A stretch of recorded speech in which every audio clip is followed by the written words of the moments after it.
Hello friends, welcome to English Shorthand class. Ready? 1, 2, 3, start.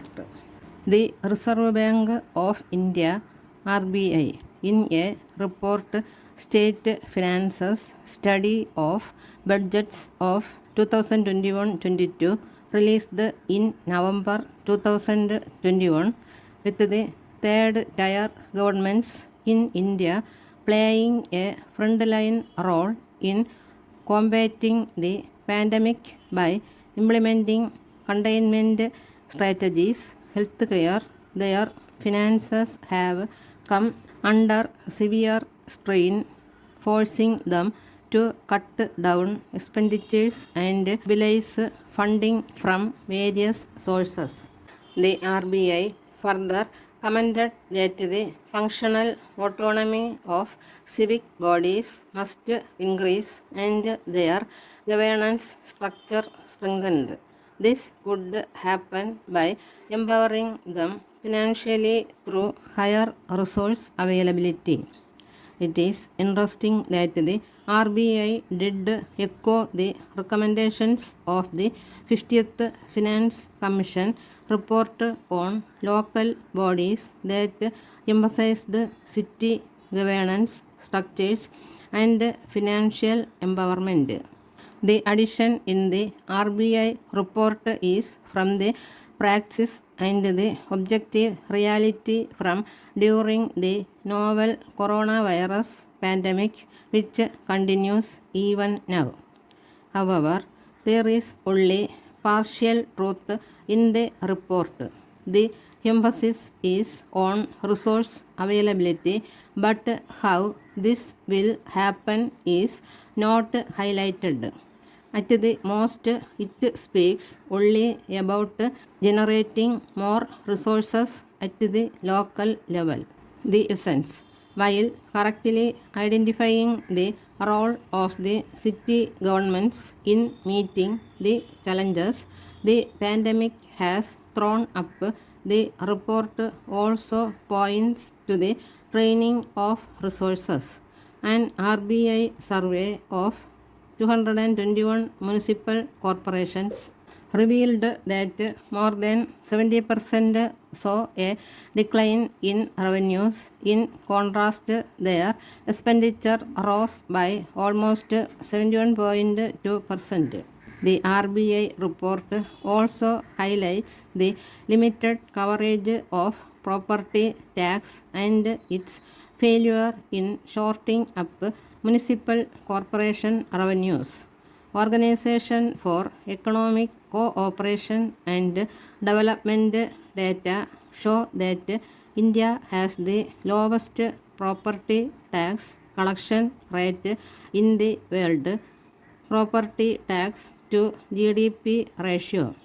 But this explains only one part of the story. An old problem continues. During the pandemic, while leaders from the Prime Minister to Chief Ministers to District Magistrate were seen taking call on disaster mitigation strategies, city mayors were found missing. Why? Because under the disaster management plan of action, cities are at the forefront to fight the pandemic. However, the elected leadership finds no place in them. It is not just in disaster mitigation. The old approach of treating cities as adjuncts of state governments continues to dominate the policy paradigm.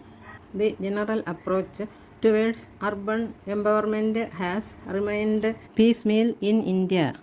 Urban development is a state subject which is more linked to political and democratic movements in states. The first intervention to understand the urban and plan with a pan-Indian vision took place in the 1980s when the National Commission on Urbanization was formed with Charles Cora as its chairperson. Another important intervention was in the first half of the 1990s with the Constitution, 73rd and 74th Amendments. The latter refers to urban reforms empowering urban local bodies to perform 18 functions listed in the 12th schedule. But this was also the period of neoliberal reforms, so the generation of own resources and a slow withdrawal of the state could be witnessed. Though the democratic transfer of 18 subjects was an important element and necessary, there was, however, no mention of financial empowerment. It was linked more to the idea of competitive sites to attract investments in the urban centers by making their structures and land laws flexible.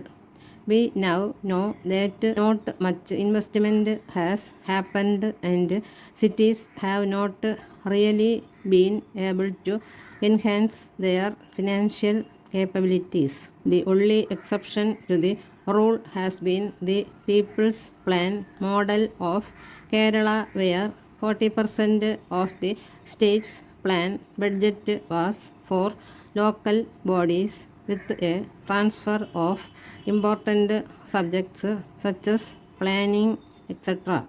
This paved the way for a new dimension to urban governance.